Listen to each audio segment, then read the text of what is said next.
بسم الله الرحمن الرحيم. الحمد لله رب العالمين،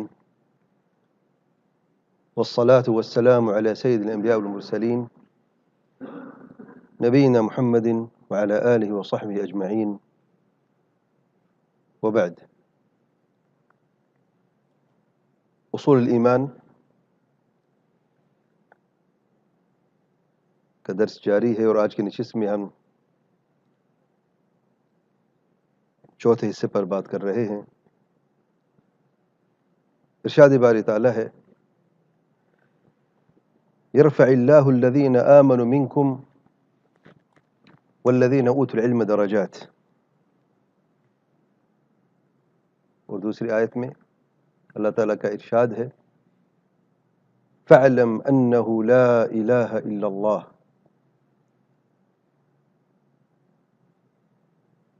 اسے بخاری کی روایت میں اللہ تعالیٰ کے پیارے پیغمبر صلی اللہ علیہ وسلم فرماتے ہیں، من یرد اللہ بہ خیرا یفقہہ فی الدین۔ اصول ایمان کے دروس جب ہم آغاز کرتے ہیں تو مقدمے کے طور پر ان دو آیات اور اس حدیث سے دروس کا آغاز کرتے ہیں، جس سے ہمیں یہ پیغام ملتا ہے کہ بلندی درجات جو حاصل کرنا چاہتے ہیں، دنیا و آخرت کی کامیابی جو حاصل کرنا چاہتے ہیں، عزت اور شرف حاصل کرنا چاہتے ہیں، تو اس کے لیے ایمان اور علم کا ہونا لازمی ہے۔ بغیر ایمان کے علم کبھی علم نافع نہیں ہو سکتا، اور بغیر علم کے ایمان کا بھی کوئی فائدہ نہیں ہے، اور یہ دونوں لازم اور ملزوم ہے۔ وہ کون سا علم ہے جس سے ایمان اور بلند درجات دونوں جڑے ہوئے ہیں؟ فَاعْلَمْ أَنَّهُ لَا إِلَهَ إِلَّا اللَّهُ۔ کلمہ توحید کا علم، اور کلمہ توحید کی شرطوں میں سے علم ایک شرط ہے، اس کے بغیر کلمہ توحید صحیح نہیں ہو سکتا۔ اگر کوئی شخص کلمہ پڑھ لیتا ہے بغیر علم کے، جب اس کو پتہ نہیں اس کا صحیح معنی کیا ہے، اور اس کے خلاف عمل بھی کرتا ہے، تو ایسے شخص کو اس کلمے کا کوئی فائدہ نہیں ہے۔ اور اس عظیم حدیث میں اللہ تعالیٰ جس شخص کی بھلائی کا ارادہ فرماتا ہے اسے دین کی سمجھ عطا فرماتا ہے۔ خیر اور تفقہ فی الدین، یہ دونوں بھی لازم اور ملزوم ہیں۔ سبحان اللہ، آپ دیکھیں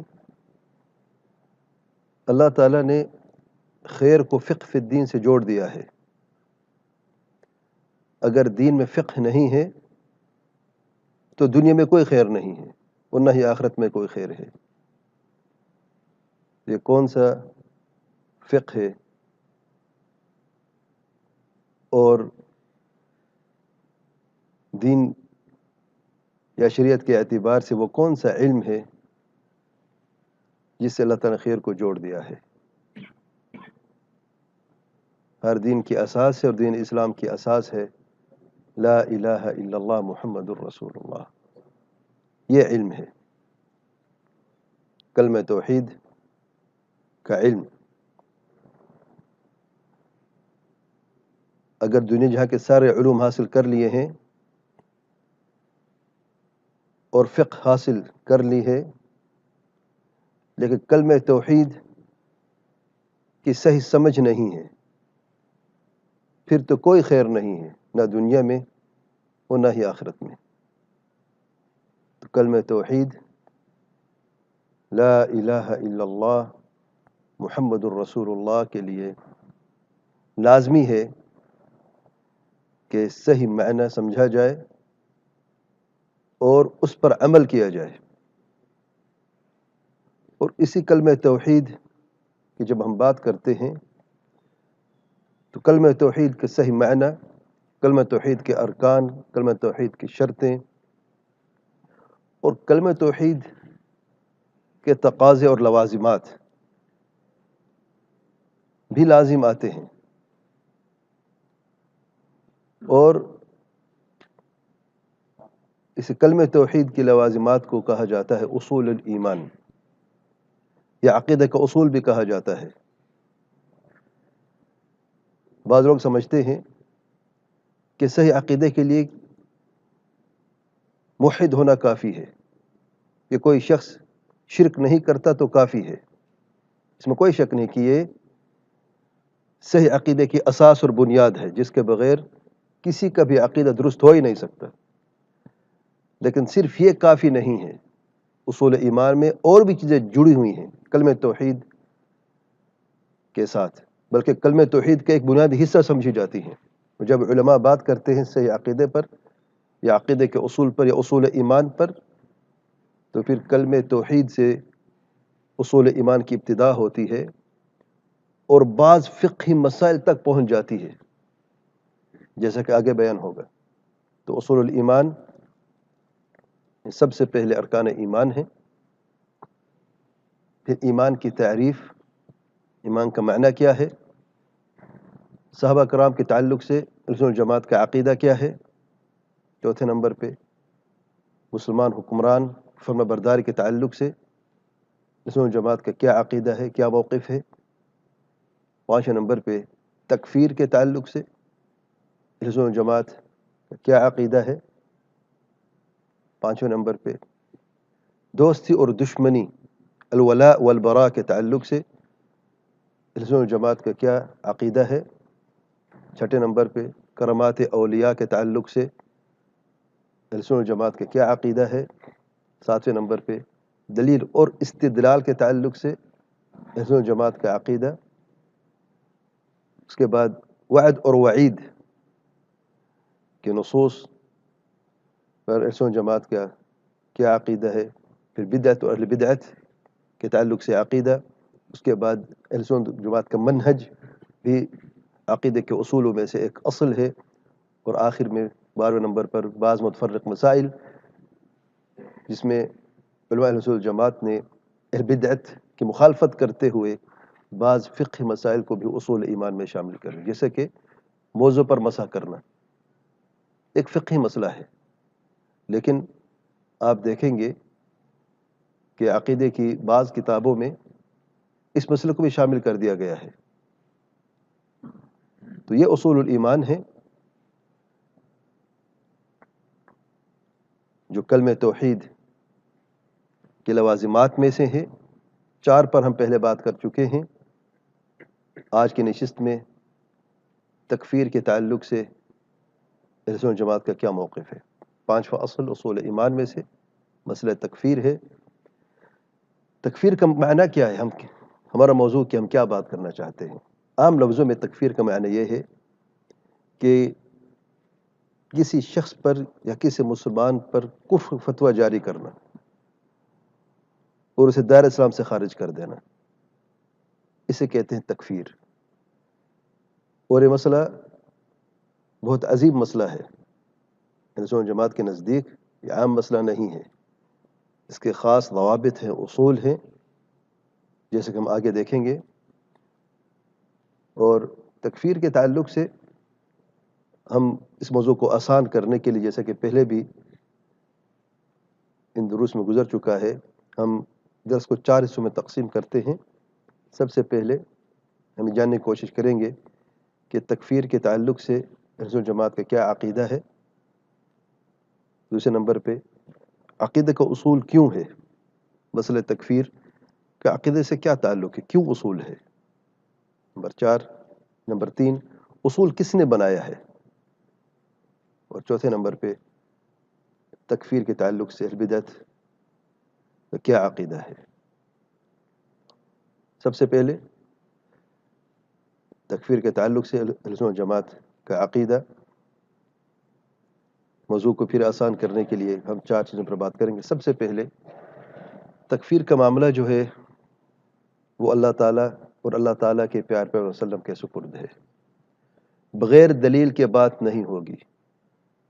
تکفیر اس کی جائے گی جس کی تکفیر اللہ تعالیٰ نے فرمائی ہے اور اللہ تعالیٰ کے پیارے پیغمبر صلی اللہ علیہ وسلم نے فرمائی ہے۔ دوسرے نمبر پہ اہل سنت والجماعت ہمیشہ علم اور انصاف سے کام لیتے ہیں، عمومی طور پہ ہر معاملے میں، اور خصوصی طور پہ تکفیر کے معاملے میں خاص احتیاط برتتے ہیں، اور بغیر علم کے اور بغیر انصاف کے بات کرتے ہی نہیں ہیں۔ تیسرے نمبر پہ یقین اور سچ کی بنیاد پر بات کرتے ہیں، اور چوتھے نمبر پہ تکفیر کے خاص اصول اور ضوابط ہیں، ان اصول اور ضوابط کی بنیاد پر کسی کی تکفیر کرتے ہیں۔ تو آئیے دیکھتے ہیں، سب سے پہلے تکفیر کے معاملے کے تعلق سے بغیر دلیل کے بات نہیں کرنی۔ تکفیر اس کی کرنی ہے جس کی تکفیر اللہ تعالیٰ نے فرمائی ہے اور اللہ تعالیٰ کے پیارے پیغمبر صلی اللہ علیہ وسلم نے فرمائی ہے، یا اس مسئلے میں اجماع ہو، اور اجماع بھی دلائل میں سے ایک دلیل ہے۔ اللہ تعالیٰ کا ارشاد ہے قُلْ يَا أَيُّهَا الْكَافِرُونَ، کہہ دے میرے پیارے پیغمبر صلی اللہ علیہ وسلم اے کافرو۔ تو اہل کفر تو موجود ہے، جب اللہ تعالیٰ فرماتے ہیں قُلْ يَا أَيُّهَا الْكَافِرُونَ تو اہل کفر تو موجود ہیں، تو کافر وہ ہے جسے اللہ تعالیٰ کافر قرار دے دے۔ وہ دوسری آیت میں اللہ تعالیٰ کا ارشاد ہے هُوَ الَّذِي خَلَقَكُمْ، اسی نے تمہیں پیدا کیا ہے، فَمِنْكُمْ كَافِرٌ، بس تم میں سے کافر بھی ہیں، وَمِنْكُمْ مُؤْمِنٌ، اور تم میں سے مومن بھی ہیں، وَاللَّهُ بِمَا تَعْمَلُونَ بَصِيرٌ، اللہ تعالیٰ جو کچھ تم کرتے ہو خوب دیکھتا ہے۔ بعض لوگ یہ نہ سمجھیں جب اللہ نے فرما دیا قُلْ يَا أَيُّهَا الْكَافِرُونَ تو انسان مجبور ہو گیا ہے، اب اس نے کافر ہونا ہی ہے۔ نہیں، اللہ تعالیٰ کیا فرماتے ہیں، اس نے تمہیں پیدا کیا ہے، تم میں سے کافر بھی اور تم میں سے مومن بھی ہیں۔ جو کفر کا راستہ اختیار کرنا چاہتا ہے تو اللہ تعالیٰ اس کو کفر کا راستہ آسان کر دیتا ہے، اور جو ایمان کے راستے پر چلنا چاہتا ہے اللہ تعالیٰ اس کے ایمان کا راستہ آسان کر دیتا ہے۔ اللہ تعالیٰ اپنے رسول بھیجیں، اپنی کتاب نازل فرمائی لوگوں کی ہدایت کے لیے، اگر کوئی خود منہ موڑ لیتا ہے اور گمراہ کفر کا راستہ اختیار کرنا چاہتا ہے تو اللہ تعالیٰ اس کے لیے وہی راستہ آسان کر دیتا ہے۔ تو اس سے یہ بھی ثابت ہوا کہ دنیا میں کافر بھی ہیں، مومن بھی ہیں، دونوں قسم کے لوگ ہیں، اور اہل کفر کی بھی 2 قسمیں ہیں۔ ایک وہ جو اصلی کافر ہے، جو کافر گھرانے میں پیدا ہوا ہے، جیسے کہ یہودی ہے، نصرانی ہے، ہندو ہیں۔ دوسری قسم کے وہ کافر جو اسلام قبول کرنے کے بعد یا مسلمان ہونے کے بعد دائرہ اسلام سے خارج ہو جائے، جسے مرتد بھی کہتے ہیں، اور ہمارا یہی موضوع ہے۔ تکفیر یعنی کسی مسلمان پر کفر کا فتویٰ جاری کر دینا، وہ یہ کہہ دینا کہ فلان کافر دائرہ اسلام سے خارج ہے۔ تو کافر وہ ہے جس کے کفر ہونے کی دلیل ہے۔ اگر دلیل نہیں ہے، بغیر دلیل کے جو بھی کسی پر کفر فتویٰ لگاتا ہے تو اس میں سخت وعید آئی ہے۔ اللہ تعالیٰ کے پیارے پیغمبر صلی اللہ علیہ وسلم فرماتے ہیں ایما امرئ، کوئی بھی شخص قال لاخیہ، اگر اپنے بھائی سے کہتا ہے، یعنی مسلمان بھائی سے، یا کافر، اے کافر، اس پر کفر فتویٰ جاری کر دیا، اس نے اسے کافر کہہ دیا، فقد باء به احدہما، ان دونوں میں سے ایک کافر لازمی ہے، یا تو کہنے والا یا جسے کہا جا رہا ہے۔ کفر کی بات اتنی سخت بات ہے،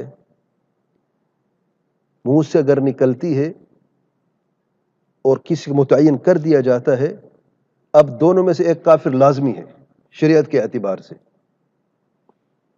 ان کان کما قال، یا تو جو اس نے کہا ہے اس کے پاس دلیل ہے اور واقعی وہ کافر ہے جس کو اس نے کافر کہا ہے، وَإِلَّا رَجَعَتْ عَلَيْهِ، اگر ایسا نہیں ہے، بغیر دلیل کے بات کی ہے، تو کفر کا فتویٰ اسی پر واپس پلٹتا ہے اور وہ خود کافر ہو جاتا ہے۔ کتنی سخت وعید ہے۔ آگے ہم دیکھیں گے کہ لوگوں نے کس طریقے سے ہول سیل تکفیر کی ہے، افراد بھی، جماعتوں نے بھی۔ اس لیے مومن کو اللہ تعالیٰ سے ڈرنا چاہیے، اور اس حدیث کو آج کے درس میں یاد رکھ لیں، اپنے دل میں اتار لیں۔ ایک تو بغیر علم کی بات کرنا ویسے جرم ہے، بغیر دلیل کی بات کرنا شرعاً جائز نہیں ہے، اور خصوصی طور پر کسی کی تکفیر کرنا تو بہت ہی بڑا جرم ہے۔ تو اسے یہ ثابت ہوا، اگر آپ کے پاس دلیل ہے، نص ہے یا اجماع ہے، تب تو کسی کی تکفیر ہو سکتی ہے۔ اگر نہیں ہے تو اہل سنت والجماعت اس معاملے میں بڑی سختی سے کام لیتے ہیں، لیکن ان کو کوئی عام معاملہ نہیں ہے۔ نص ہے، قال اللہ وقال رسول اللہ صلی اللہ علیہ وسلم ہے تو ٹھیک ہے، اجماع ہے تو ٹھیک ہے، اس کے بغیر علم کی بات نہیں کرتے۔ تو اس لیے دوسری بات، سنت جماعت کے نزدیک جو بہت ضروری بات ہے کہ وہ علم اور انصاف کی بنیاد پر کسی کی تکفیر کرتے ہیں، بغیر علم کی تکفیر نہیں کرتے، اور کسی پہ ظلم بھی نہیں کرتے۔ اللہ تعالیٰ کا ارشاد ہے، وَلَا تَقْفُ مَا لَيْسَ لَكَ بِهِ عِلْمٌ إِنَّ السَّمْعَ وَالْبَصَرَ وَالْفُؤَادَ كُلُّ أُولَئِكَ كَانَ عَنْهُ مَسْئُولًا۔ وَلَا تَقْفُ مَا لَيْسَ لَكَ بِهِ علم، وہ اس کے پیچھے مت لگو جس کا تمہیں علم نہیں ہے۔ کیوں؟ إِنَّ السَّمْعَ، بے شک سننا، والبصر اور دیکھنا، والفؤاد اور دل، کل اولئک ان سب سے، کان عنہ مسئولا، سوال کیا جائے گا قیامت کے دن۔ جو کچھ ہم سن رہے ہیں، جو ہم دیکھ رہے ہیں، جو ہم سمجھ رہے ہیں، اور جو ہم کہہ رہے ہیں، سب سے سوال کیا جائے گا۔ تو اہل سنت والجماعت ہمیشہ علم کی اساس پر بات کرتے ہیں، بغیر علم کی بات نہیں کرتے۔ عمومی طور پر، خصوصی طور پر تکفیر کے معاملے میں بڑی احتیاط سے کام لیتے ہیں۔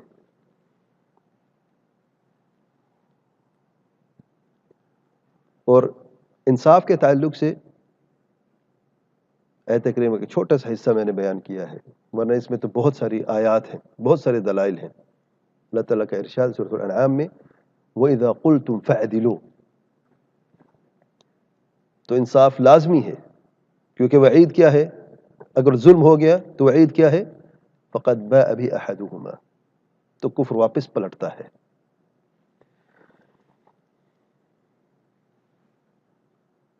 تیسرے نمبر پہ اہل سنت والجماعت تکفیر کے معاملے میں یقین اور سچ سے کام لیتے ہیں۔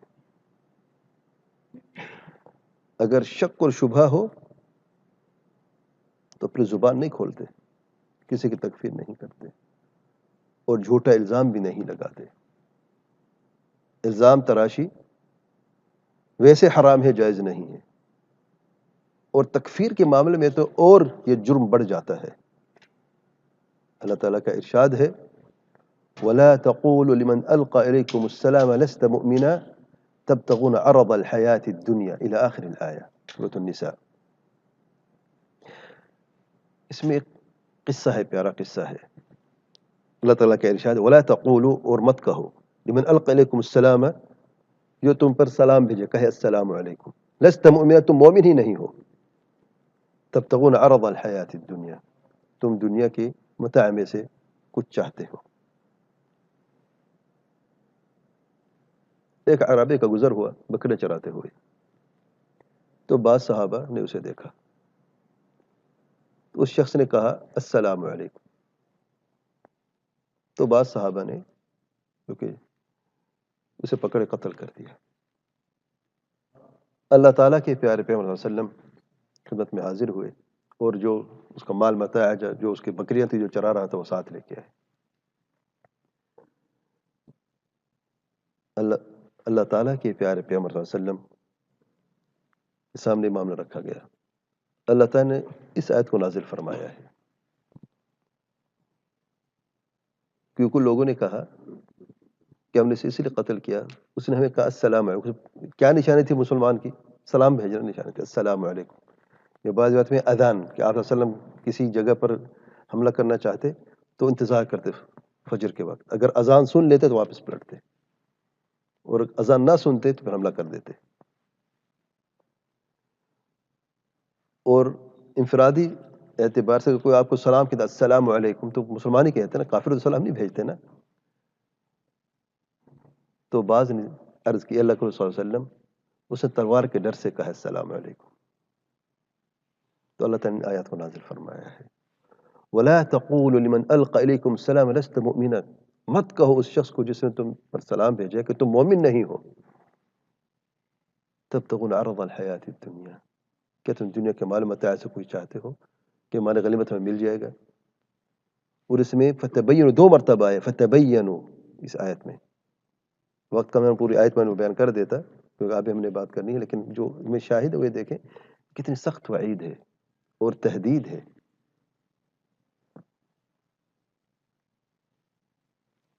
کہ بغیر یقین کے بات نہیں کرنی. شک ہو گیا ہے اور قتل کر دیا ہے کہ مومن ہی کافر ہے، اس کی گنجائش شرعاً ہرگز نہیں ہے.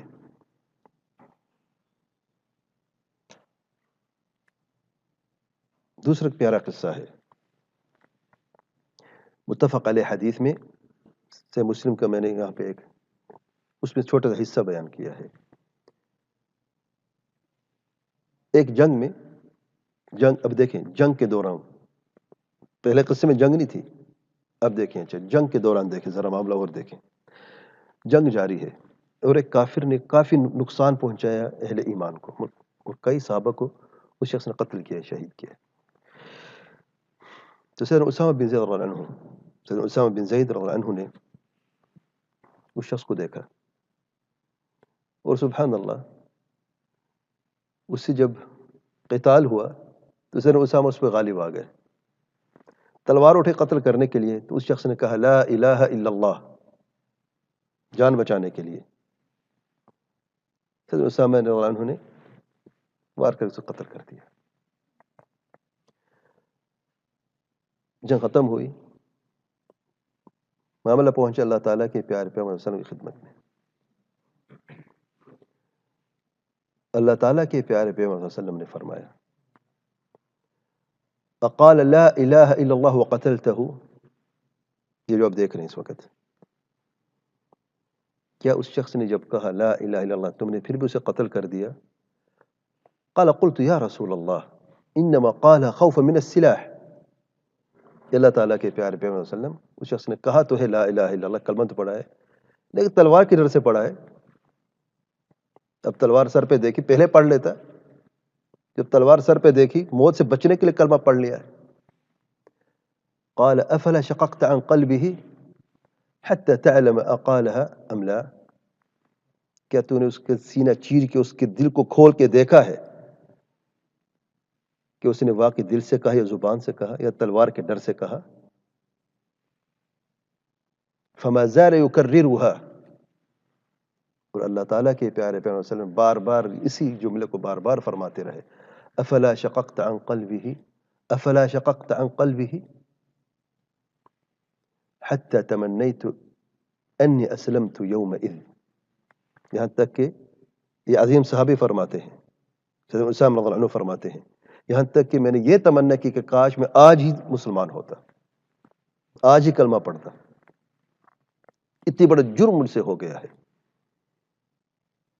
اور دوسری روایت میں آیا ہے اے اسامہ تو کیا کرے گا جب قیامت کے دن لا الہ الا اللہ تجھ پر حجت قائم کرے گی، تب کیا کہے گا تو؟ میرے بھائی ذرا غور کریں، میدان جنگ میں، اور اس شخص نے طاقتور شخص تھا، کلمہ پڑھنے سے پہلے کافر تھا، اور نقصان، یعنی کہ روایت میں سیدنا اسامہ عرض کرتے ہیں میں نے قتل کیا کیوں ہے؟ اب ذرا میری عرض تو سنیے میری. اس نے فلان فلان فلان نام لے کے بعض صاحب کو قتل کیا ہے، تاکہ اللہ تعالیٰ کے پیارے صلی اللہ علیہ وسلم کا موقف میں تھوڑی سی نظر ثانی فرمائے، دل میں کچھ تھوڑی سی نرمی آئے. پیارے صحابہ کو قتل کیا اس بندے نے، اس ظالم نے. کیا فرمایا؟ افلا شققت عن قلبه، اسی جملے کو بار بار دہراتے رہے. کیا سینہ چیر کے تو نے دیکھا ہے؟ اس لیے اس نے قتل، اس لیے اس نے کلمہ پڑھا ہے. میرے بھائی لا الہ الا اللہ جب انسان پڑھ لیتا ہے، اس کی جان، اس کی عزت، اس کے مال محفوظ ہو جاتی ہے. یہ کلمہ توحید کا نور ہے اور اثر ہے، اور اس کا یہ فائدہ ہے. تو یقین کے بغیر کسی کی تکفیر نہیں کی جاتی، شک کی بنیاد پر کافی نہیں ہے. اور قرآن کے تعلق سے معروف حدیث میں آیا ہے الا ان تروا کفرا بواحا عندکم من اللہ فیہ برہان، الا کہ تم کفر دیکھو، کفر بھی بواح ہو، واضح ہو، جس میں شک کی گنجائش نہ ہو، اور تمہارے پاس برہان بھی ہو کہ اس حکمران نے کفر کیا ہے یا کفر یا قول کہا ہے. یہ بھی کسی کی دلیل ہے، یقین، شک نہیں، سنی سنائی پہ بات نہیں ہوگی، یقین. اور یہ حدیث ہمیں بار بار سامنے آئے گی کہ سچ کہنا ہی پڑے گا، جھوٹ کی گنجائش نہیں ہے. یقین سے بات کرنی پڑے گی، شک کی گنجائش نہیں ہے. جو شخص اپنے بھائی کو کافر کہتا ہے تو دونوں میں سے ایک کافر ضرور ہے، یا تو جیسے کہ اس نے کہا ہے یا اس پر واپس یہ تکفیر پلٹ جاتی ہے. چوتھے نمبر پہ نظم جماعت کا عقیدہ تکفیر کے تعلق سے خاص اصول اور ضوابط ہیں تکفیر کے، اور ان اصول اور ضوابط کی بنیاد پر ہی کسی کی تکفیر کرتے ہیں. سب سے پہلے جو ضابطہ ہے یا اصول ہے تکفیر کا، وہ ہے ایمان اور کفر کا معاملہ. ایمان کی تعریف اچھی طرح جانتے ہیں، کفر کی تعریف اچھی طرح جانتے ہیں، اور ایمان کے تعلق سے بغیر علم کی بات نہیں کرتے. اگر ایمان میں غلطی ہو جائے تو پھر تکفیر میں غلطی لازم آتی ہے اور ظلم ہو ہی جاتا ہے. ابھی دیکھیں ایمان کے تعلق سے اللہ تعالیٰ کے پیارے پیغمبر صلی اللہ علیہ وسلم فرماتے ہیں الایمان بضع وسبعون او بضع وستون شعبہ، ایمان کے 70 سے زیادہ یا 60 سے زیادہ حصے ہیں. فافضلها قول لا الہ الا اللہ، سب سے افضل ایمان کا جو حصہ ہے، جو شعبہ ہے، وہ ہے لا الہ الا اللہ. اور ایک روایت میں اعلاها، سب سے بلند لا الہ الا اللہ ہے. وادناها، اور سب سے پست جو ہے اماطۃ الاذى عن الطریق، راستے سے کسی مضر چیز کو ہٹا دینا. والحیاء شعبۃ من الایمان، اور شرم و حیا ایمان کے حصوں میں سے ایک حصہ ہے. صحیح مسلم کی معروف حدیث ہے. تو اس سے ہمیں کیا سبق ملا ہے؟ ایمان کی پوری تعریف سے ایک حدیث میں ہے. ایمان کی تعریف کوئی جانتا ہے؟ کون کرے گا ایمان کی تعریف؟ 5 چیزوں کا مجموعہ ہے. وہ پیچھے ساتھی بیٹھے آخر میں آواز پہنچا اگر پہنچتی ہے تو. ہوں ہوں 3 ہو گئے، باقی 2 ہیں. نیکیوں سے بڑھتا ہے، نافرمانیوں سے گھٹتا ہے. بارک اللہ فیک. قول باللسان، تصدیق بالجنان، عمل بالارکان، یزید بالطاعہ وینقص بالعصیان. زبان کا قول ہے یا زبان کا اقرار ہے، دل سے یقین ہے، پورے جسم سے عمل ہے، جو فرما برداری سے بڑھتا ہے اور نافرمانی سے کم ہوتا ہے. یہ ایمان کی تعریف ہے. کہاں سے لی؟ اس حدیث سے لیا ہے. آئے دیکھتے ہیں. قول باللسان، فأفضلها قول لا الہ الا اللہ. آ گیا کہ نہیں قول؟ اچھا. اماطۃ الاذى عن الطریق، کسی مضر چیز کو ہٹا دینا، عمل ہے، جسم سے عمل آپ نے کیا ہے. والحیاء شعبۃ من الایمان، شرم و حیا ہاتھ سے یا پاؤں سے کیا جاتا ہے؟ دل سے. تو دل کا معاملہ بھی شامل ہو گیا کہ نہیں؟ تو زبان کا قول ہے، دل سے یقین ہے، اور جسم سے عمل ہے. اچھا، یہ جو 60 یا 70 سے زیادہ حصے جو ہیں، جتنے حصے بڑھتے جائیں گے ایمان بڑھتے، جتنے حصے کم ہوں گے ایمان کم ہوتا جائے گا. یہ ایمان کی تعریف ہے. اہل بدعت نے کیا کہا؟ انہوں نے کہا کہ ایمان نہ تو بڑھتا ہے نہ گھٹتا ہے، ایک ہی چیز ہے، یا ہوگا یا نہیں ہوگا. وہ یہاں سے کو غلطی ہوئی ہے.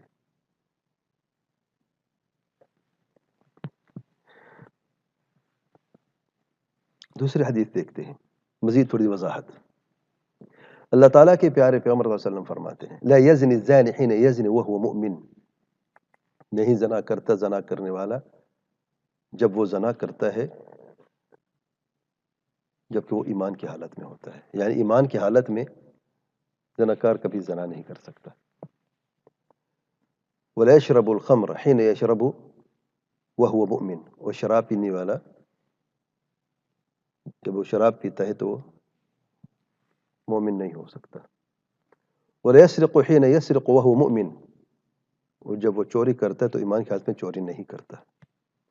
ولا ينتهب نهبة يرفع الناس إليه فيها أبصارهم حين ينتهبه وهو مؤمن، اور نہ وہ کوئی چیز چھینتا ہے جس کی طرف لوگ اپنے ہاتھ اٹھا کے دیکھتے ہیں جب وہ اسے چھینتے جبکہ وہ ایمان کی حالت میں ہو.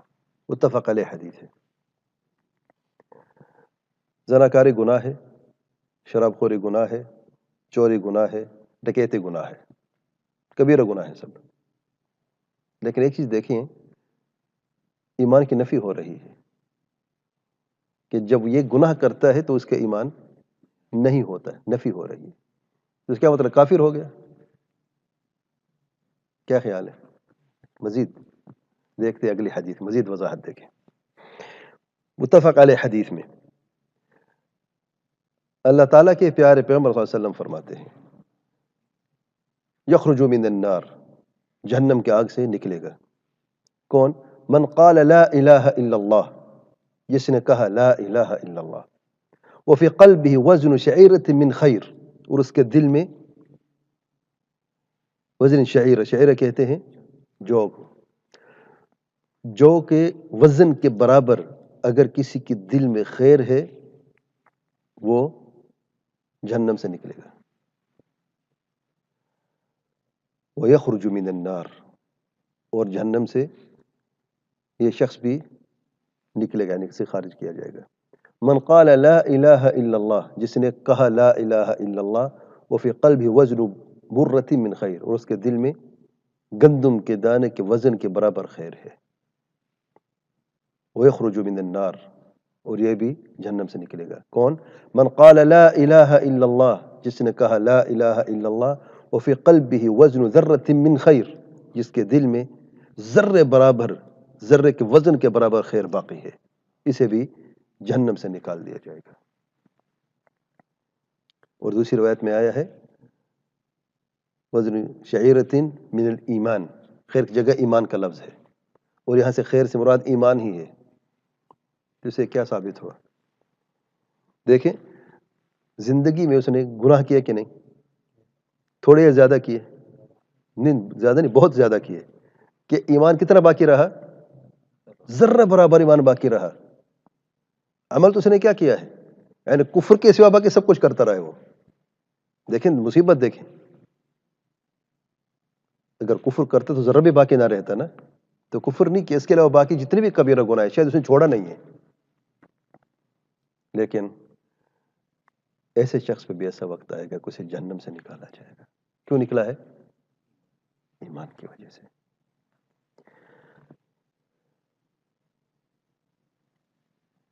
دوسرا رسول الضوابط، فعل اور فاعل میں فرق کو جاننا تکفیر کرتے ہوئے۔ اللہ تعالیٰ کے پیارے پیغمبر صلی اللہ علیہ وسلم فرماتے ہیں لا ترجعوا بعد کفارا، میرے بعد کافر مت ہو جانا۔ وہ کیسے؟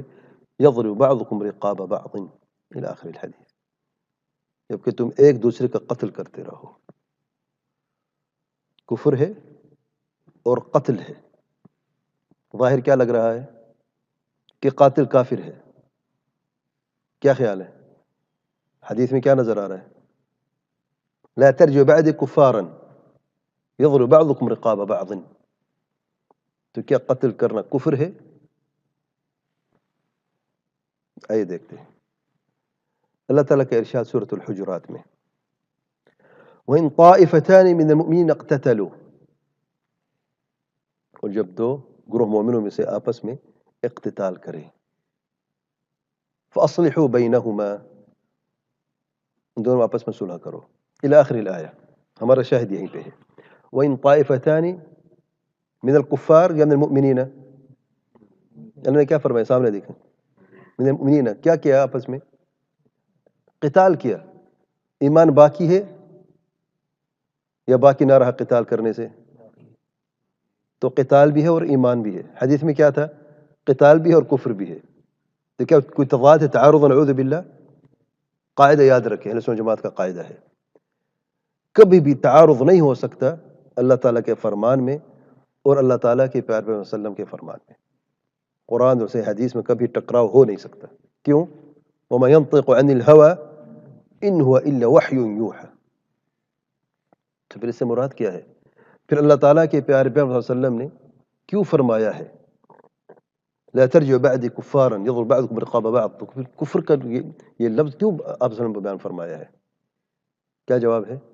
سخت وعید ہے کہ اتنی بڑا جرم ہے، کسی کو ناجائز قتل کرنا جو ہے اسے کفر کہا گیا ہے، لیکن یہ وہ کفر نہیں جو دار اسلام سے خارج کر دیتا ہے، یہ وہ کفر نہیں ہے۔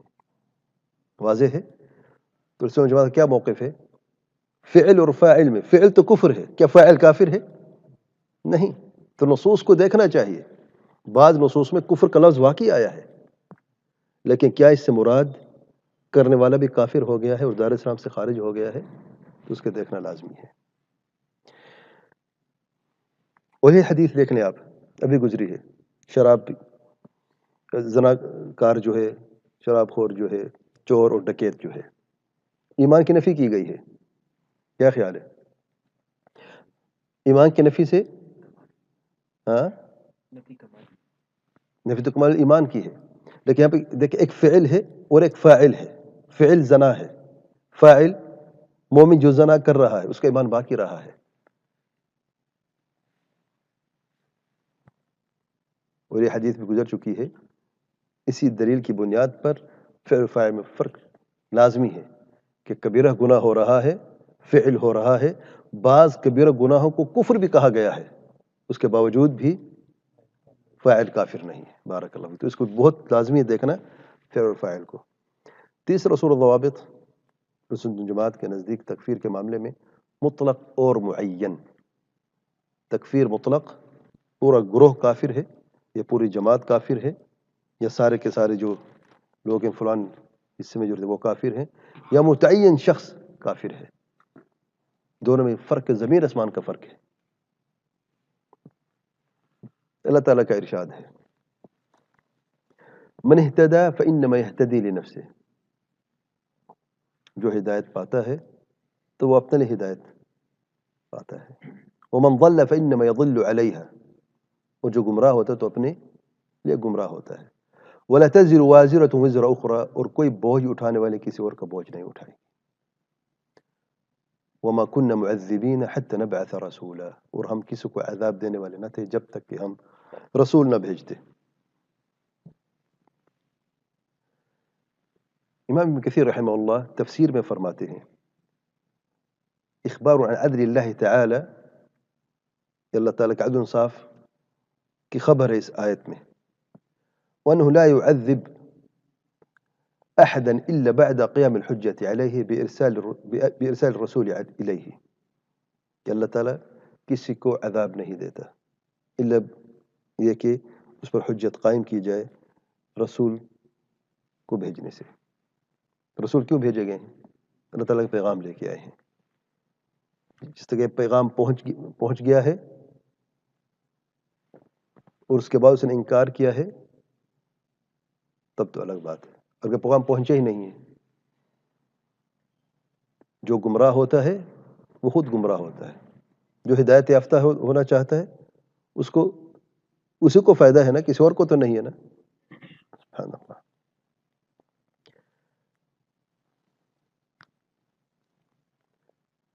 ایک صحیح بخاری کی حدیث میں ایک پیارا قصہ ہے، ربیع بنت معوذ رضی اللہ عنہا کی شادی ہوئی۔ اللہ تعالیٰ کے پیارے پیغمبر صلی اللہ علیہ وسلم آئے اور بیٹھے، اور بعض بچیاں جو ہیں وہ دف بجا رہی تھی۔ دف جانتے ہیں آپ، شادی بیاہ میں طبلہ نہیں ہوتا جو دونوں طرف بند ہوتا ہے، دف ایک طرف سے کھلا ہوتا ہے، معروف ہے، دف جانتے ہیں آپ، اور اس کی اجازت ہے شرعاً، شادی بیاہ میں لڑکیوں کے لیے اس کی اجازت ہے۔ تو اپنی باپ دادوں کی تعریفیں بھی کر رہی تھی۔ دیکھیں دور جاہلیت میں شعر و شاعری عروج پہ تھی، یہاں تک دیکھیں چھوٹے بچوں کی بات ہو رہی ہے، اور اکثر اپنے باپ دادوں کا ذکر کرتی تھی، ان کے کارنامے بیان کرتی تھی کہ وہ کتنی بہادر تھے اور کس طریقے سے ان کے سخاوت کی بات، کبھی بہادر کی بات، اور اس طرح جو حسن اخلاق تھے وہ بیان کرتے تھے۔ جب اللہ تعالیٰ کے پیارے پیغمبر صلی اللہ علیہ وسلم پہنچے وہاں پہ، بیٹھ گئے، بستر پہ بیٹھے، تو ان میں سے کسی نے کہا، یعنی جنگ بدر میں خصوص طور پہ وہ تعریف کر، جو جنگ بدر میں جو صحابی تھے، ان کے جو باپ اس جنگ میں شریک تھے، تو ایک بچی نے کہا وَفِينَا نَبِيٌّ يَعْلَمُ مَا فِي غَدٍ، اور ہم میں سے ایک ایسا نبی بھی ہے جو کل کی خبر جانتا ہے، علیہ الصلوۃ والسلام۔ کل خبر کیا ہے؟ علم غیب ہے کہ نہیں؟ علم غیب ہے۔ اور کسی کے لیے کہنا کہ فلان علم غیب جانتا ہے تو لفظ تو کفری ہے کہ نہیں؟ یہ کفری عقیدہ ہے کہ کوئی شخص کسی بھی اللہ تعالیٰ کے سوا کسی کے لیے بھی یہ سمجھے کہ وہ علم غیب جانتا ہے۔ فقال نبی صلی اللہ علیہ وسلم، اللہ تعالیٰ کے پیار پیغمبر صلی اللہ علیہ وسلم نے فرمایا، لا تقولی ہکذا، یہ مت کہو جو تم کہہ رہی ہو، وقولی کما کنت تقولین، جو پہلے کہہ رہے تھے وہی ٹھیک تھے، یہ تم کیا کہہ رہی ہو، اور فوراً ٹوکا۔ یہ نہیں کہ خوشی کا موقع ہے، بچی ہے چھوٹی سی، کہہ دیا تو کیا فرق پڑتا ہے، نہیں، کیونکہ لفظ بہت بڑا لفظ ہے۔ علم غیب میں جانتا ہوں، اگرچہ کیا بات ہوئی، یعلم ما فی غد، کل کی خبر جانتے ہیں۔ آج بعض لوگوں کا کیا عقیدہ ہے کہ اللہ کے رسول صلی اللہ علیہ وسلم جو کچھ ہو چکا، جو ہو رہا ہے، جو ہوگا، جو نہیں ہوا، کیسے ہوگا، وہ بھی جانتے ہیں۔ کیا اللہ کے لیے کیا چھوڑا ہے؟ قل لا يعلم ما فی السماوات والارض غیب الا اللہ، اللہ سے کوئی بھی نہیں جانتا جو کچھ زمین آسمان میں ہو رہا ہے۔ یہ علم ازلی اللہ کے سوا کوئی بھی نہیں جانتا، یہ اللہ تعالیٰ کا حق ہے، اور اللہ تعالیٰ کا حق کسی مخلوق میں صرف کر دینے سے کیا کہتے ہیں؟ شرک سے کہتے ہیں۔ تو کیا اللہ تعالیٰ کے پیارے پیغمبر صلی اللہ علیہ وسلم نے فرمایا یہ کافر ہو گئی ہے؟ نہیں، متعین بھی نہیں، اگرچہ کہنے والی ایک ہے، تعین بھی نہیں فرمائی۔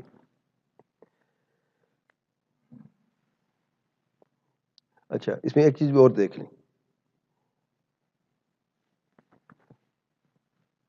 بعض گروہ جو ہیں ان کی تکفیر کی گئی ہے، یا اگر کوئی شخص کسی کے بارے میں کہتا ہے کہ جو بھی عمل کرتا ہے وہ کافر ہے، یعنی جو قرآن مجید کو جھٹلاتا ہے وہ کافر ہے، یہ کیا ہے؟ کون سی تکفیر ہے؟ مطلق ہے، عام جسے کہتے ہیں۔ جو بھی قرآن کو جھٹلاتا ہے وہ کافر ہے، جو بھی نبی کو گالی دیتا ہے وہ کافر ہے، ٹھیک ہے۔ لیکن ایک فلان شخص ہے، اس نے یہ عمل کیا ہے، کیا وہ کافر ہے؟ یہ بتا رہا ہوں کہ مطلق اور معین میں، مطلقاً جو بھی یہ عمل کرتا ہے یا جس کا یہ عقیدہ ہے وہ کافر ہے۔ ایک شخص شراب نہیں پیتا لیکن کہتا ہے شراب حلال ہے، کافر ہے کہ نہیں؟ ایک شخص کہتا ہے شراب حلال ہے، ایک شخص ہے، کوئی شخص کہتا ہے شراب حلال ہے، ایک شخص متعین تو نہیں کہ ایک شخص کون ہے؟ متعین کیا ہے ایک شخص ہے نا، یا دوسرے کوئی کہتا ہے کہ شراب حلال ہے، کافر ہے؟ فلان شخص سے بعینی ہی ایکس وائی زیڈ نے کہا ہے کہ شراب حلال ہے، یہ متعین ہو گیا ہے، ٹھیک ہے نا؟ تو جب مطلق بات آتی ہے تو متعین کو ذہن سے نکال دیں آپ. یہ لازمی ہے کہ جو بھی کہتا ہے تو یہ بھی کسی نے پاگل نے کہہ دیا شراب حلال ہے، کافر ہے وہ، کیونکہ ابھی تو کہا، ابھی تو ہم یہ کہہ رہے تھے کہ جو بھی کہتا ہے کافر ہے، اب پاگل کیوں کافر نہیں ہے؟ اس لیے ہاں یہ بہت لازمی ہے اس کو دیکھنا. اس لیے چوتھا پوائنٹ، اقامت حجت لازمی ہے.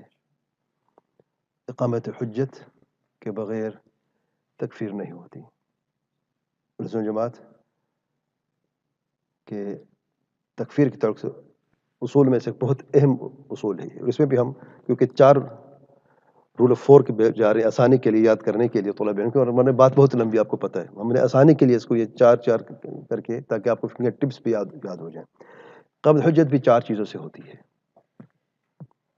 جو شرطیں ہیں شروط کے اعتبار سے. پہلی شرط مکلف ہونے، تکلیف، یعنی تکلیف کہتے ہیں عاقل اور بالغ کو. مکلف کون ہے؟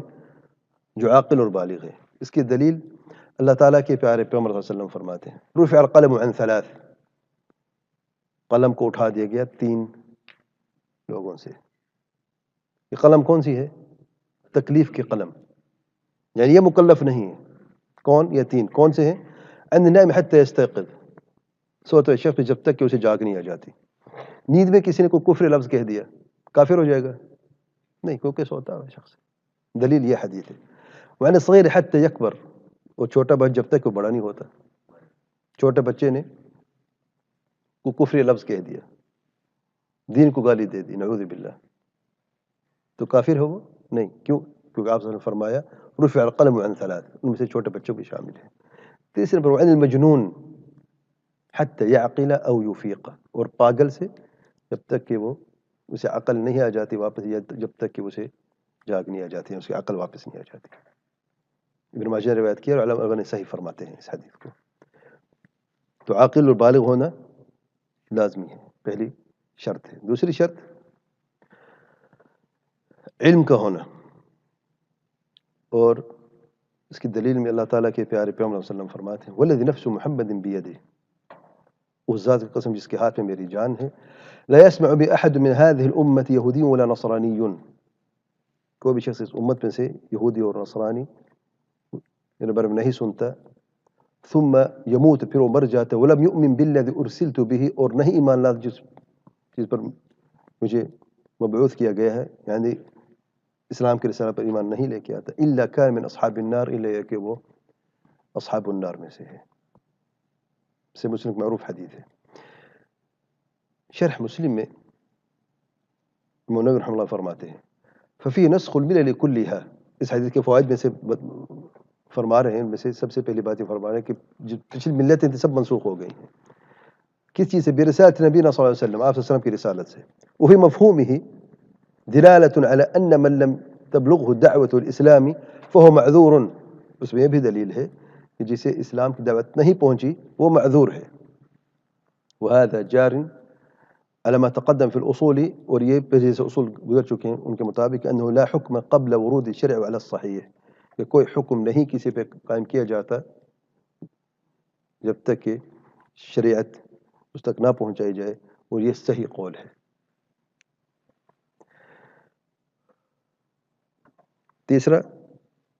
تیسری شرط اقامت حجت کے قصد کہ جان بوجھ کے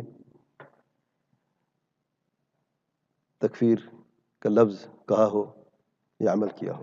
اس کی دلیل میں سے مسلم کا معروف قصہ ہے، ایک شخص ویرانے میں چلا گیا ہے، سفر میں تو ویرانے میں پہنچ گیا ہے، صحرا ہے، ہر طرف کچھ بھی نہیں ہے، اور اس کی سواری اس کے ساتھ ہے، اس پہ اس کا پورا توشہ ہے. آپ جانتے ہیں کہ ویرانے میں، صحرا میں زندگی آپ کی پوری جو ہے نا وہ آپ کے کھانے پینے میں ہوتی ہے. تو اس کو تھکا ہوا تھا، ایک درخت کے سائے کے نیچے آ کے سو گیا. آنکھ کھلی تو اس کی جو سواری وہ غائب، اونٹ بھاگ گیا اس کا. تو کافی پریشان تھا، اب کیا ہوگا؟ تو جب اس نے دیکھا بس اب ہلاک ہونے والا ہوں، کچھ بھی نہیں، بڑا انتظار کے بڑا ڈھونڈا، کچھ بھی نہیں ملا، تو اچانک اس نے دیکھا کہ اس کی سواری اس کے سامنے کھڑی ہوئی ہے، شدید خوشی ہوئی. ثم قال من شدت الفرح، تو اس شخص نے خوشی کی شدت میں کہہ دیا، دیکھیں ذرا جملہ دیکھیں کہا کیا ہے، اللہم انت عبدی وانا ربک، یا اللہ تو میرا بندہ ہے، میں تیرا رب ہوں. وہ کہنا کیا چاہتا تھا؟ اللہ تعالیٰ میں تیرا بندہ، تو میرا رب ہے، تیرا ہی کرم ہے، تیرا ہی احسان ہے. اخطا من شدت الفرح، اللہ تعالیٰ کے پیارے پیغمبر صلی اللہ علیہ وسلم فرماتے اخطا من شدت الفرح، سے خطا ہو گئی ہے خوشی کی شدت سے، بہت زیادہ خوش ہو گئے، زبان نے کہا، یعنی عقل نے کام نہیں کیا اور زبان پر بھی غلط لفظ نکل آیا ہے. تو قصد نہیں تھا، اس لفظ کا قصد نہیں تھا، جان بوجھ کے نہیں کہا. چوتھی شرط، اختیار کا ہونا لازمی ہے. بے اختیاری میں اگر کوئی بات کی گئی ہے یا مجبوری میں کوئی بات کی گئی ہے تو اس کا کوئی اعتبار نہیں. اللہ تعالیٰ کا ارشاد ہے سورۃ النحل میں، من کفر باللہ من بعد ایمانہ، جس نے کفر کیا ایمان کے بعد، الا من اکرہ وقلبہ مطمئن بالایمان، الا کہ جسے مجبور کیا جائے یا مجبور کیا گیا جب کہ اس کا دل مطمئن ہے ایمان کے ساتھ. ولکن من شرح بالکفر صدرا، لیکن جس نے کفر سے سینے کو کشادہ کیا، فعلیہم غضب من اللہ ولہم عذاب عظیم، ان پر اللہ تعالیٰ کا غضب ہے اور ان کے لیے عذاب عظیم ہے. تو اس میں کیا پیغام ہے؟ الا من اکرہ وقلبہ مطمئن بالایمان، یہ شاہد ہے، لیکن جسے مجبور کیا جائے جب کہ اس کے دل میں اطمینان ہے، ایمان ہے.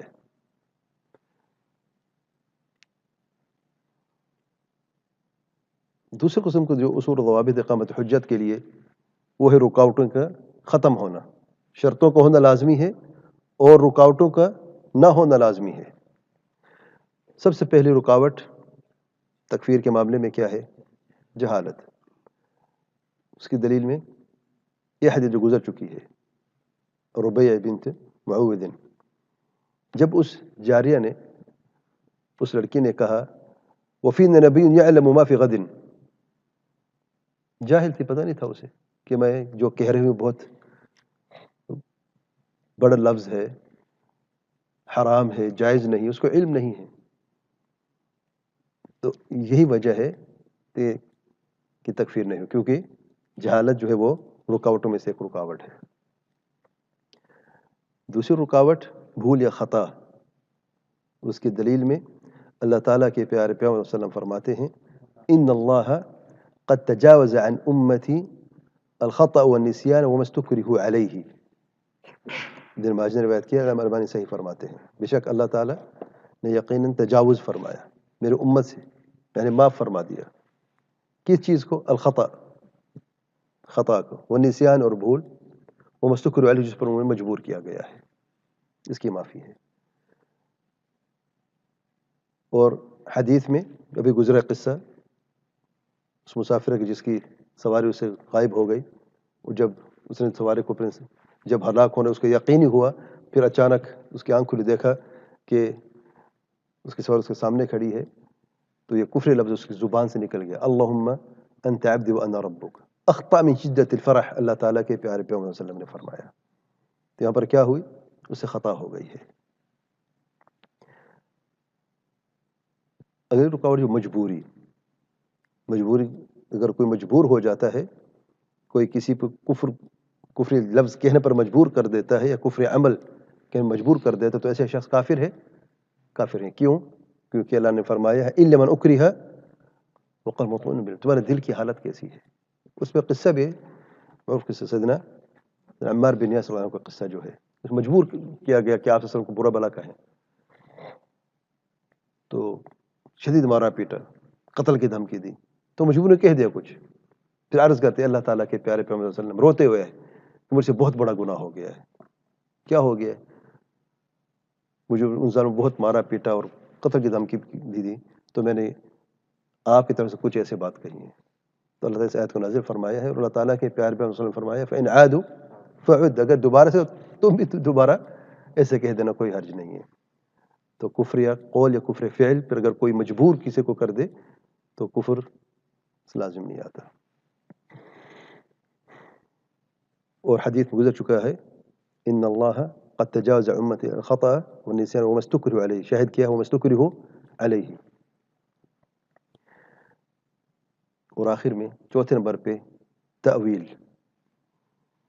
اللہ تعالیٰ کے پیارے پیغمبر صلی اللہ علیہ وسلم فرماتے ہیں افترقت اليہود على 71 فرقہ، یہودیوں 71 فرقے بنے، واحدۃ فی الجنۃ و70 فی النار، ایک جنت میں 70 جہنم میں. وافترقت النصارى على 72 فرقہ، نصارہ کے 72 فرقے بنے، 71 فی النار وواحدۃ فی الجنہ، 71 جنت جہنم میں اور ایک جنت میں. والذی نفس محمد بیدہ، اور ذات قسم جس کی محمد کی جان جس کے ہاتھ میں ہے، لتفترقن امتی علی 73 فرقہ، میری امت لازمی 73 فرقوں میں بٹے گی. واحدۃ فی الجنۃ و72 فی النار، ایک جنت میں جائے گی اور 72 فرقے جہنم رسید ہوں گے. قیل یا رسول اللہ، کہا گیا اے اللہ تعالیٰ کے پیارے پیغمبر صلی اللہ علیہ وسلم، من ہم، کون ہے جو ایک فرقہ جنت میں جانے والا ہے؟ قال الجماعہ، اللہ تعالیٰ کے پیارے پیغمبر صلی اللہ علیہ وسلم فرماتے ہیں کون ہے؟ الجماعہ. ابن ماجہ روایت کے علامہ نے صحیح فرماتے ہیں. امام خطابی معالم السنن میں فرماتے ہیں قال ابو سلمان الخطابی ستفترق امتي على 73 فرقه، اس حدیث کے تعلق سے فيه دلاله على ان هذه الفرق كلها غیر خارجین من الدین، کہ سارے فرقے جو ہیں دین سے خارج نہیں ہیں، کہ جہنم رسید بھی ہیں لیکن کافر نہیں، دین سے خارج نہیں ہیں. وہ کیسے؟ اذا النبی صلی اللہ علیہ وسلم جعلهم كلهم من امته، کہ آپ صلی اللہ علیہ وسلم نے سب کو اپنی امت میں قرار دیا. کیا فرمایا؟ امتی، میری امت میں سے. وفيه ان متأول لا يخرج من الملة وان اخطأ في تأويله، اس میں یہ بھی دلیل ہے کہ تأویل کرنے کی وجہ سے اگر کوئی شخص سے خطا بھی ہو جاتی ہے تو وہ دائرہ اسلام سے خارج نہیں ہوتا. تو تأویل کی وجہ سے، یعنی تأویل جو ہے رکاوٹوں میں سے ایک رکاوٹ ہے. یہ تو ہم نے دیکھ لیا کہ اصول جماعت کے تکفیر کے تعلق سے کیا ہے. اب سوال یہ کہ عقیدہ کے اصول کیوں ہے تکفیر کا معاملہ؟ یعنی عقیدے سے کیا تعلق، کلمہ توحید سے کیا تعلق ہے اس کا؟ عقیدے کے اصول یا ایمان کے اصول میں سے کیوں ہے؟ نمبر 1، دلیل موجود ہے کہ تکفیر کا معاملہ جو ہے وہ بہت سنگین معاملہ ہے، اور ایمان اور کفر کی بات ہو رہی ہے، اور کفر ایمان کی ضد میں ہے، تو دلیل تو موجود ہے. اور دوسری بات، رد اہل بدعت، جن لوگوں نے بغیر اصول ضوابط کی تکفیر کی ہے، ان کا رد کرتے ہوئے رسول جماعت کے علماء نے اور سلف نے تکفیر کو عقیدے کے اصول میں شامل کر دیا ہے. اللہ تعالیٰ کا ارشاد ہے فَإِنْ آمَنُوا بِمِثْلِ مَا آمَنْتُمْ بِهِ، اگر وہ ایمان لے کے آتا ہے جیسے کہ آپ ایمان لے کے آئے ہیں، فَقَدْ اهْتَدَوْا، تو یقیناً وہ ہدایت یافتہ ہیں. وَإِنْ تَوَلَّوْا، اور وہ منہ موڑ لیتے ہیں، فَإِنَّمَا هُمْ فِي شِقَاقٍ، تو بس وہ شدید شقاق میں ہے، فرقے میں ہے. فَسَيَكْفِيكَهُمُ اللَّهُ، اللہ تعالیٰ ہی انہیں کافی ہے.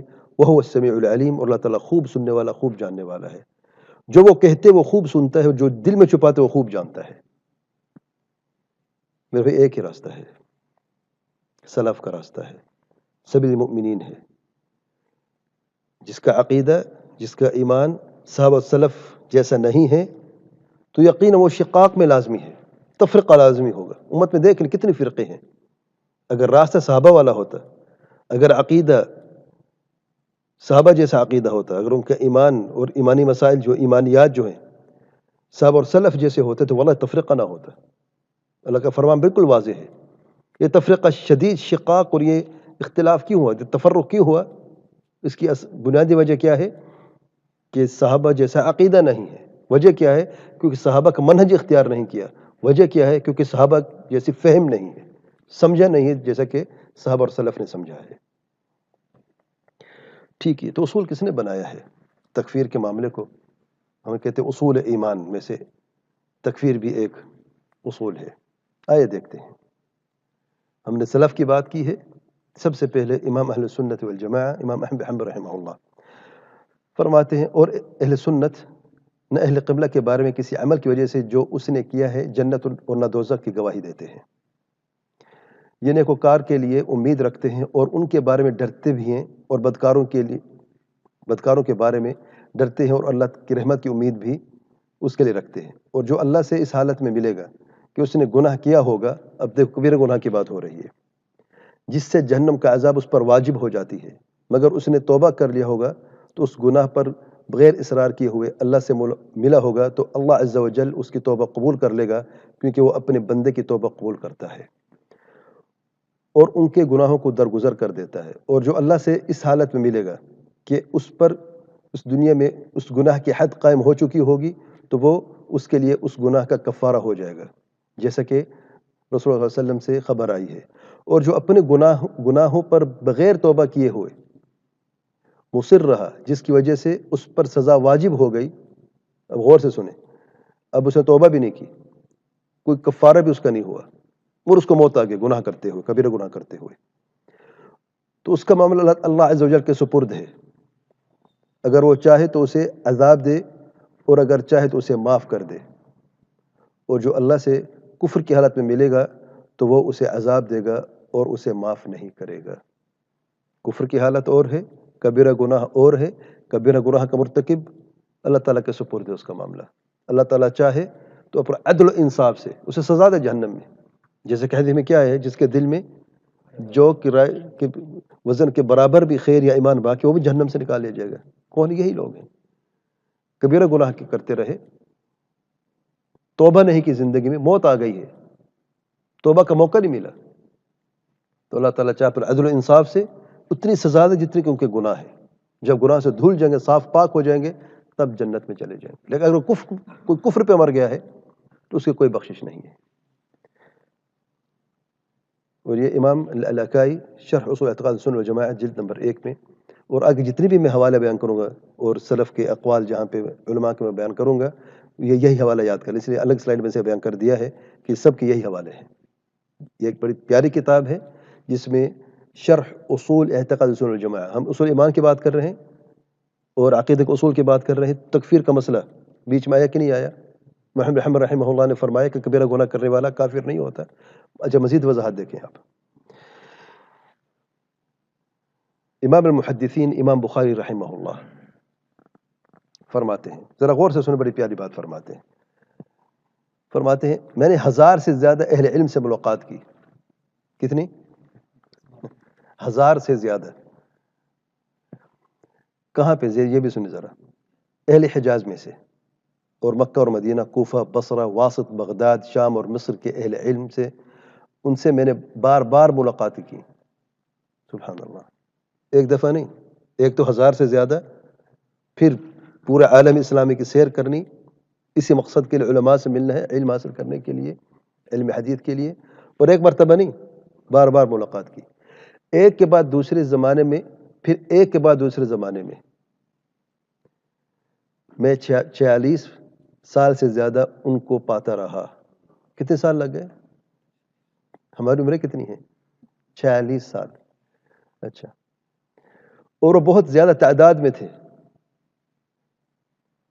ان سالوں میں شام، مصر اور جزیرہ 2 مرتبہ، اور بصرہ 4 مرتبہ، کئی سال میں گیا، اور حجاز میں 6 سال، اور میں گن نہیں سکتا کہ خراسان کے محدثین کے ساتھ میں کتنی بار کوفہ اور بغداد گیا.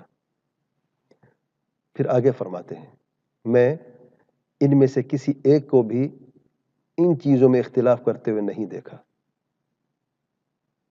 اب اجماع ان مسائل پہ ہے. اور یہ کتاب کون سی بتائی؟ شرح اصول اعتقاد السنہ والجماعہ. یہ عقیدے کے اصولوں کی بات ہو رہی ہے.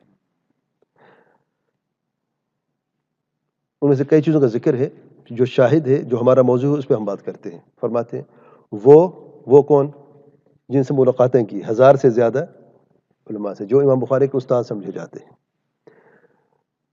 وہ اہل قبلہ میں سے کسی کی بھی تکفیر کسی گناہ کی وجہ سے نہیں کرتے تھے. واضح ہے؟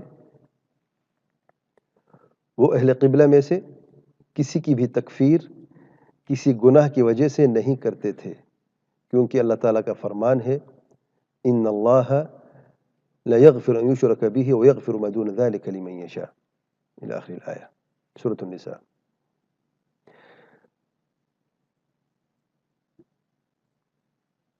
امام راضی سے مراد امام راضیین، ابو حاتم اور امام ابو زرع الرازی، یہ بھی معروف محدثین ہیں، سلف صالحین میں سے، اسی زمانے کے لوگ ہیں، بہترین زمانے کے لوگوں میں سے ہیں۔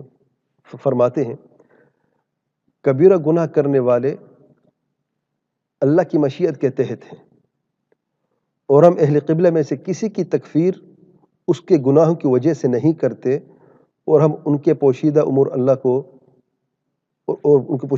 اللہ تعالیٰ پر چھوڑتے ہیں۔ باطن میں کیا ہے، دل میں کافر ہے کہ نہیں ہے، وہ اللہ کے سپرد ہے۔ جو قول و فعل ان سے ہوا ہے، جو کبیرہ گناہ انہوں نے کیا ہے، ان کی تکفیر ہم نہیں کرتے۔ باطن کفر تو ان کو رب جانے، ظاہر جو ان سے گناہ ہوا ہے، اس گناہ کی وجہ سے، کبیرہ گناہ کی وجہ سے کفر لازم نہیں آتا ہے۔ امام علی بن المدینی امام بخاری کے استاد ہیں اور احمد بن حنبل کے شاگرد ہیں۔ اب غور کریں ذرا، امام احمد بن حنبل کی وہی بات جو ابھی گزر چکی ہے، اور اہل سنت اہل قبلہ میں سے کسی کے بارے میں بھی کسی عمل کی وجہ سے جو اس نے کیا ہے، نہ جنت و نہ دوزخ کی گواہی دیتے ہیں الی آخر۔ دیکھیں ایک ہی لفظ، دیکھیں وہی الفاظ ہیں۔ اس تسلسل سے ہمیں یہ علم حاصل ہوگا، یہ ہمیں یہ علم ملا ہے کہ استاد ہے، اس کا شاگرد ہے، پھر ان کا شاگرد ہے، پھر آگے تک اس طریقے سے یہ معاملہ جاری رہتا ہے۔ یہ تو ہم نے جان لیا کہ اہل سنت والجماعت تکفیر کے تعلق سے کیا عقیدہ رکھتے ہیں، اصول ایمان کیوں ہے اور کس نے بنایا ہے۔ آخری پوائنٹ رہ گیا، چوتھا پوائنٹ، اہل بدعت کا کیا عقیدہ ہے۔ آخر میں آئیے دیکھتے ہیں۔ سب سے پہلے سنت جماعت کا ریوائز کر لیتے ہیں۔ کون بتائے گا 4 پوائنٹ سنت جماعت کے تکفیر کے تعلق سے کیا اصول ہیں؟ سب سے پہلے اللہ تعالیٰ و تعالیٰ کے پیار میں صلی اللہ علیہ وسلم، یعنی دلیل کی روشنی میں بات کرتے ہیں۔ نمبر 2 علم اور انصاف، نمبر 3 یقین اور سچ، اور نمبر 4 اصول اور ضوابط، خاص اصول ضوابط کی روشنی میں بات کرتے ہیں۔ اہل بدعت کا عقیدہ تکفیر کے تعلق سے سب سے پہلے خواہش نفس کے مطابق بات کرتے ہیں، نہ اللہ جل شانہ کا کوئی فرمان ہے، نہ اللہ تعالیٰ کے پیارے پیغمبر صلی اللہ علیہ وسلم کا کوئی فرمان ہے۔ علم اور انصاف کی جگہ جہالت اور ظلم سے کام لیا ہے۔ یقین اور سچ کی جگہ شک اور جھوٹ کی بنیاد پر تکفیر کی ہے، اور بغیر اصول و ضوابط کے تکفیر کی ہے۔ اور یہ لازم و ملزوم چیزیں، خواہش نفس انسان کو ہلاک کر دیتی ہے اگر شریعت کے اندر اسے نہ ڈھانپ لیا جائے، شریعت کی حدیں نہ لگ جائے نا، تو خواہش نفس ہمیشہ امارۃ بالسوء، ہمیشہ برائی کی طرف آمادہ کرتی رہتی ہے۔ اور جب خواہش نفس بے قابو ہو جاتی ہے، پھر ایک حد پار کر لیتی ہیں، پھر جہالت بھی ہوتی ہے، ظلم بھی ہوتا ہے، شک کی بنیاد پر بات کی جاتی ہے، اور جھوٹ بھی تراشا جاتا ہے، اور سب سے بڑا جھوٹا الزام جو ہے وہ کفر کا ہے، تکفیر کا ہے۔ آئیے دیکھتے ہیں، چند مثالیں میں آپ کے سامنے رکھتا ہوں، اور دیکھتے ہیں کہ کیا واقعی ایسے لوگ موجود ہیں جو مسلمانوں کی تکفیر کرتے ہیں۔ ہم یہ نہیں کہہ رہے کہ کوئی یہودی یا کوئی نصرانی کسی مسلمان کی تکفیر کرے گا، ان کی بات نہیں کر رہے، وہ تو ویسے دشمن ہے۔ وَلَن تَرْضَ عَنْكَ الْيَهُودُ وَلَا النَّصَارَىٰ حَتَّى تَتَّبِعَ مِلَّتَهُمْ، ہم ان کی بات نہیں کر رہے۔ ہم یہ دیکھ رہے ہیں کہ کیا آج مسلمانوں میں سے ایسے مسلمان موجود ہیں، چاہے وہ جماعت کی صورت میں ہو، جماعتیں ہوں یا افراد ہوں، جنہوں نے مسلمانوں کی تکفیر کی ہے۔ آئیے دیکھتے ہیں۔ سب سے پہلے ابو محمد المقدسی، یہ کون ہے بعد میں بتاتا ہوں، پہلے دیکھیں کہتا کیا ہے۔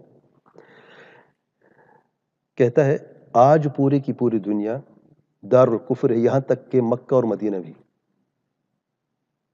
مکہ اور مدینہ میں بھی جو لوگ موجود ہیں، یہ جو طواف کر اللہ تعالیٰ کے گھر کا، جو نمازیں پڑھ رہے ہیں مسجد الحرام میں، ایک نماز 1,00,000 کا اجر و ثواب، سارے کافر ہیں، کوئی مسلمان نہیں ہے۔ ثمرات الجہاد صفحہ نمبر 83 میں۔ آگے کہتا ہے سیذکر من یخشی، اس کی دوسری تصنیف صفحہ نمبر 3 اور 4 میں کہتا ہے بے شک ان حکومتوں کا کفر چاہے کفر اصلی ہو یا کفر ردت ہو، یہود و نصارہ کے کفر سے بدتر ہے. قرآن سارے کافر ہیں اور ان کا کفر یہود و نصارہ کے کفر سے بدتر ہے. میزان الاعتدال میں صفحہ نمبر 5 میں کہتا ہے. یہ سوچ کہاں سے ہے اس بندے کو؟ یہ نظریہ جو ہے اس کو تکفیر کا کہاں سے آیا ہے؟ ذرا یہ بھی عجیب بات سن لیں، بہت سے لوگ نہیں جانتے ہوں گے. یہ شخص کہتا ہے اخوان المسلمین معروف تنظیم ہے، جماعت ہے مصر کی، جنہوں نے ہماری پرورش کی ہے. اخوان مسلم پرورش کس کی ہے؟ اس جناب کی، محمد مقدسی کی. کس چیز پر پرورش کی ہے؟ سید قطب اور اس کے بھائی یعنی محمد قطب اور مودودی کی کتابوں سے، جیسے ظلال یعنی فی ظلال القرآن جو تفسیر ہے سید قطب کی، اور معالم یعنی معالم علی الطریق اس کی دوسری تصنیف ہے. ہماری ہدایت کے ابتدائی دور میں، ہدایت کی ابتدا یہاں تھی، انتہا کہاں پہ ہوئی کہ مکہ مدینہ میں کوئی بھی مسلمان باقی نہیں، سب کافر ہیں. جب ابتدا غلط ہوتی ہے تو انتہا بھی لازمی اس سے بڑی غلط ہو. عجب بات دیکھیں، اخوان مسلمین تنظیم آج بھی موجود ہے. سید قطب دنیا سے چلا گیا لیکن اس کی تعلیمات آج بھی زندہ ہیں. مودودی بھی چلا گیا لیکن اس کی تعلیمات آج بھی زندہ ہیں. اس شخص کی یعنی ہدایت کی دور سے کیا مراد ہے؟ جب نہیں التزام جب دین کے اندر میں آیا اور شریعت کے علم حاصل کرنا شروع کیا، اور جیسے وقت آتا ہے انسان کو کبھی گناہوں سے توبہ کر کے کوئی صحیح راستے پہ آ جاتا ہے، تو اس نے گناہوں سے تو دنیا داری سے گناہوں سے تو توبہ کر لی ہے، اور اس نے کہا چلے ہم کوئی علم کا راستہ اختیار کرتے ہیں اور لوگوں سے جڑ جاتے ہیں اور جو ہدایت کا راستہ اپناتے ہیں. تو اس کو ہدایت کا راستہ کہاں پہ ملا؟ ظاہر جو دین کی بات کریں، داڑھی والے جو ہوتے ہیں اور وہ جو نماز پڑھتے ہیں، ان لوگوں کے پاس انسان جاتا ہے، کہاں جاتا ہے؟ دیکھیں ماحول کیسے بدل دیتا ہے انسان کو. اس لیے علماء کیا فرماتے ہیں؟ ان هذا علم دین فانظر عمن تاخذون دینکم، یہ علم دین ہے، تم دیکھ لو کہ اپنا دین کس سے تم حاصل کر رہے ہو. گھر سے نکلا تھا اللہ تعالیٰ کا ولی بننے کے لیے. علماء اللہ تعالیٰ کے ولی ہوتے ہیں نا، مومن متقی اللہ تعالیٰ کے ولی ہوتا ہے کہ نہیں؟ گناہوں سے توبہ کی، اس نے بدکاروں سے توبہ کی ہے، لیکن ماحول کون سا اپنایا ہے؟ اخوان المسلمین سید قطب کی کتابیں پڑھی، خود کہہ رہا ہے فی ظلال القرآن و معالم علی الطریق، یہ وہ کتاب جس میں تکفیر بھری ہوئی ہے. آگے بتاؤں گا میں، چند مثال آپ کے سامنے رکھوں گا میں، لیکن انجام دیکھیں آپ. یہ شخص کون ہے؟ محمد مقدسی، ایمن الظواہری، سب جانتے ہیں نا؟ یہ تو سب جانتے ہیں نا؟ اس وقت قاعدہ کا سربراہ ہے. کہتا ہے ابو محمد مقدسی کے بارے میں، وہ علم اور تصنیف میں بھرا سمندر ہے اور دعوت کی نشانیوں میں سے ایک نشانی ہے. بڑی تعریفیں کی ہیں، ان کے نزدیک بڑا عالم ہے. یہ بن لادن کے استادوں میں سے ہے، ابن ظواہری کے بھی استاد بڑھ کے بڑے اماموں میں سے ہے. علم کا بھرا ہے، یہ بھرا سمندر ہے علم کا. علم کیا ہے؟ تکفیر، کہ آج مکہ مدینہ میں کوئی مسلمان باقی نہ رہا. ان کے نزدیک یہ علم کا بھرا سمندر ہے. اور یہ آپ خود دیکھ سکتے ہیں انٹرنیٹ، صحاب ویب سائٹ جو سلفی نہیں ہے. صحاب دو ہیں، ایک سلفی صحاب ویب سائٹ ہے جو الحمدللہ جو سلفی ہے، اور اس میں صحیح چیزیں آپ کو ملیں گی عربی میں. جو عربی جانتے ہیں میں گزارش کرتا ہوں بھائیوں سے کوئی اسے فائدہ استفادہ حاصل کرتے رہیں. سلفی علماء کے اس میں اقوال ہیں، اس میں آرٹیکلز ہیں، کتابیں ہیں، بہت اچھی ویب سائٹ ہے. اور ایک ہے صحاب، ہاں وہ .net ہے، جی ہاں، لیکن یہ جو ہے صرف صحاب کے نام سے ہے. اور اس میں امن الظواہری بلاد وغیرہ وغیرہ کا انٹرویو آپ کے یہاں پہ مل جائیں گے آپ کو. تو دیکھنا نہیں چاہیے، لیکن کوئی علم کے دیکھنا چاہتا ہے تو یہ مصیبتیں آپ کو اور بھی ملیں گی. دوسری مثال لیتے ہیں، سید قطب کو میں نے نام لیا ہے، دیکھیں سید قطب کیا کہتا ہے. فضلاء القرآن تفسیر کی کتاب، ذرا غور سے، فضلاء القرآن تفسیر کی کتاب ہے، جلد نمبر 3 صفحہ نمبر 1634 میں کہتا ہے آج کل مسلمان جہاد نہیں کر رہے ہیں، اور اس لیے کہ آج کل مسلمان پائے ہی نہیں جاتے۔ اسلام اور مسلمانوں کے وجود کا مسئلہ ایسا ہے جسے آج علاج کی ضرورت ہے۔ مسلمان پائے نہیں جاتے۔ دوسری جگہ سے مزید وضاحت، فضلاء القرآن جلد نمبر 2 صفحہ نمبر 1057 میں کہتا ہے آج زمانہ گھوم کر وہاں آ گیا ہے جیسا کہ اس دن تھا جس دن یہ دین انسانیت تک لا الہ الا اللہ کے ساتھ پہنچا۔ آج پوری انسانیت مرتد ہو چکی ہے، سنیں، آج پوری انسانیت مرتد ہو چکی ہے اور بندوں کی عبادت اور باطل مذاہب کے ظلم کی طرف پلٹ گئی ہے اور لا الہ الا اللہ سے پیچھے ہٹ گئی ہے، گرچہ ان میں سے ایک گروہ اذان کے منارے پر لا الہ الا اللہ کو دہرانے پر باقی ہے۔ اذان بھی دیتے لیکن مسلمان ہی کافر ہیں، کافر ہیں، اذان کا کوئی فائدہ نہیں ہے، کلمہ پڑھتے کوئی فائدہ نہیں ہے۔ کیوں؟ کیونکہ پوری انسانیت مرتد ہو چکی ہے۔ یہ کتابیں پڑھی ہیں ابو محمد مقدسی نے، اور اس جیسے کئی ہیں۔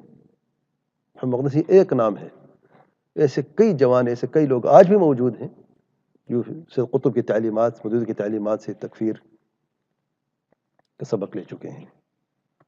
ایک اور مثال لیتے ہیں، جماعت الدعوہ، مجلۃ الدعوہ مارچ 1992 میں صفحہ نمبر 2 پہ کہتے ہیں اے پاکستان کے صدر مملکت، وزیر اعظم، وزراء اور حکومتی کارندوں، قانون سازوں اور قانون کی تشریح کرنے والے اور نافذ کرنے والے اداروں کے ذمہ داروں، آگے پھر کہتے ہیں تمہارے کفر میں بلکہ تمہارے طاغوت ہونے میں کوئی شبہ نہیں ہے۔